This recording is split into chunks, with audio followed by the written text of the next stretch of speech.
Can humanity's darkest hour be traced back to a single root cause?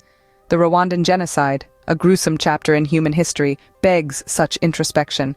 This is not a tale for the faint-hearted, but one that needs telling nonetheless. Our story begins in the heart of Africa, in the small, landlocked nation of Rwanda. The early 1990s saw the country in the throes of economic instability, political upheaval, and social unrest. A volatile cocktail that inevitably exploded in April 1994. But what led to such a cataclysmic event? The seeds of discord were sown decades earlier under Belgian colonial rule. The arbitrary division of Rwanda's population into Hutus and Tutsis, based on socio-economic status, fostered a deep-seated resentment. The Hutus, the majority, were systematically marginalized, while the Tutsis, the minority, were favored. This favoritism sparked a fiery resentment that smoldered for years, stoked by political maneuvering and propaganda. Fast forward to April 6, 1994, the assassination of President Habyarimana, a Hutu, was the spark that ignited the genocide. Within hours, a premeditated and organized wave of violence swept through the country. The Hutu extremists embarked on a horrifying mission to exterminate the Tutsis and moderate Hutus.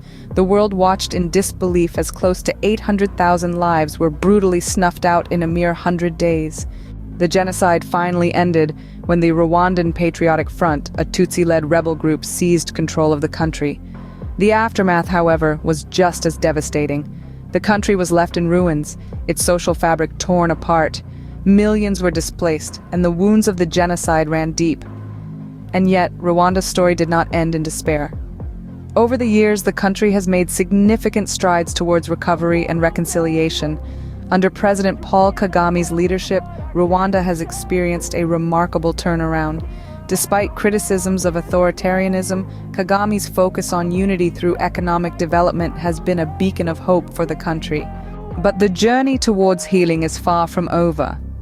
The legacy of the genocide continues to cast a long shadow over Rwanda. The release of Paul Rusesabagina, a dissident who saved over 1,000 lives during the genocide, has drawn international attention once again to Rwanda's struggle for justice and reconciliation. And what of the world's role in this? The international community's inaction during the genocide has been widely criticized. Even France, a key player in Rwanda's history, has had to grapple with its own culpability, as acknowledged by President Emmanuel Macron.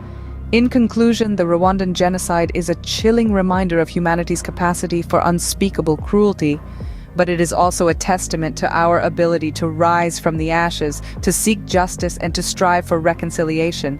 The lessons we draw from Rwanda's experience are universal, and they urge us to never forget, to learn, and to ensure that such a tragedy is never repeated. If this story resonated with you, don't forget to like, share, and subscribe. Your support helps to bring more such stories to light.